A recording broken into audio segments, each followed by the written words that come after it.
Maintenant, je passe la parole au président de transition de Burkina Faso, Ibrahim Traoré. S'il vous plaît, Traoré.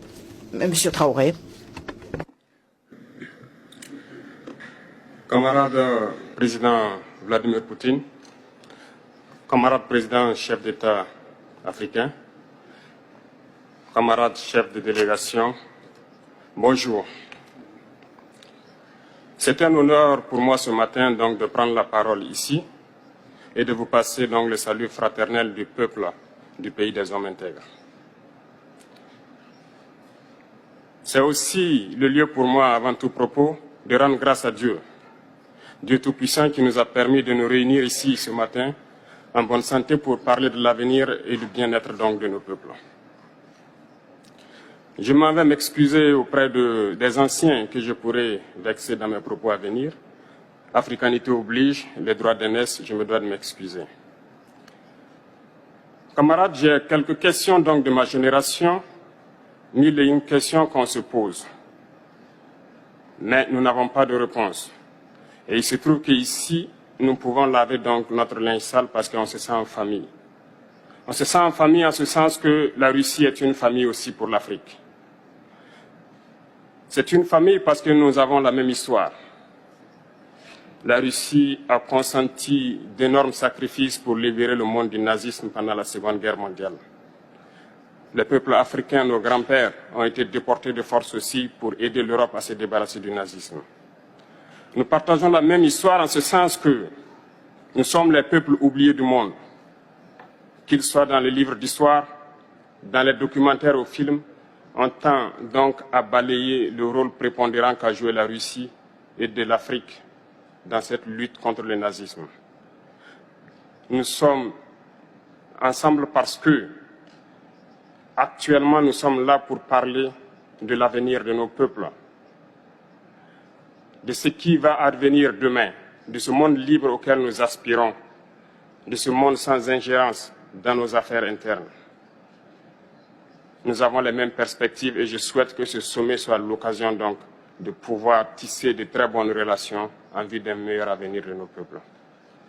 Les questions que mes générations se posent sont les suivantes, si je peux me résumer, c'est de ne pas comprendre comment l'Afrique, avec tant de richesses sur notre sol, avec une nature généreuse, de l'eau, du soleil en abondance, l'Afrique est aujourd'hui le continent le plus pauvre. L'Afrique est un continent affamé. Et comment se fait-il que les chefs d'État traversent donc le monde à mendier? Voici des questions que nous nous posons et que nous n'avons pas de réponse jusque-là.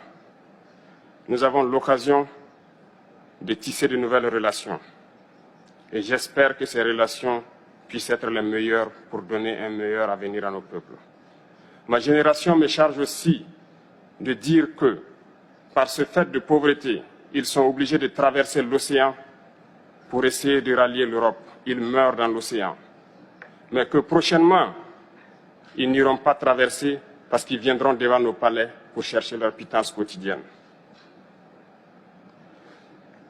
Pour ce qui concerne le Burkina Faso, aujourd'hui, nous sommes confrontés depuis plus de 8 ans à la forme de manifestation la plus barbare, la plus violente du néocolonialisme, de l'impérialisme.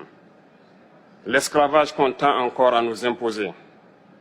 Nos dévanciers nous ont bien appris une chose.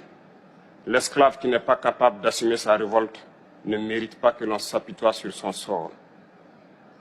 Nous ne nous apitoyons pas sur nos sorts, on ne demande pas que quelqu'un s'apitoie sur notre sort. Le peuple burkinabé a décidé de lutter contre l'île terroriste en mesure de relancer son développement. Dans cette lutte, des vaillants peuples, des vaillantes populations se sont engagées à prendre les armes face au terrorisme. Ceux que nous avons affectueusement appelés les VDP, des volontaires. Nous sommes surpris de voir les impérialistes traiter ces VDP de milices et de tout type. C'est décevant. Parce qu'en Europe, lorsque des peuples prennent les armes pour défendre leur patrie, on les traite de patriotes. Nos grands-pères ont été déportés pour sauver l'Europe. Ce n'était pas avec leur consentement, contre leur gré. Et bien au retour, on se rappelle bien qu'à Tiaroy, lorsqu'ils ont voulu revendiquer leurs droits élémentaires, ils ont été massacrés. Cela ne fait rien donc. Lorsque nous, peuple, nous décidons de nous défendre, on nous traite de milices. Mais là n'est pas le problème. Ce qui est le problème, c'est de voir des chefs d'État africains qui n'apportent rien à ces peuples qui se battent, mais qui chantent la même chose que les impérialistes en nous traitant de milices, en nous traitant donc d'hommes qui ne respectent pas les droits de l'homme. De quels droits de l'homme parle-t-on? Nous nous offusquons contre cela et c'est honteux. Il faut que nous, chefs d'État africains, nous arrêtons de nous comporter donc en marionnettes qui dansent à chaque fois que les impérialistes tirent sur les ficelles. Hier, le président Vladimir Poutine a annoncé donc l'envoi de céréales en Afrique. Nous sommes bien contents. Nous lui disons merci pour cela. Mais aussi, c'est un message passé à nous, chefs d'État africains, parce qu'au prochain forum, nous ne devrons pas venir ici sans avoir assuré, pour ceux qui ne connaissent pas la guerre, l'autosuffisance alimentaire de nos peuples. Nous devons prendre l'expérience de ceux qui ont pu déjà atteindre cela en Afrique, tisser de bonnes relations ici et tisser de meilleures relations avec la Fédération de Russie pour pouvoir assouvir les besoins de nos populations. Je ne serai pas peut-être long, le temps est imparti et très court. Nous sommes obligés de nous arrêter à un moment donné.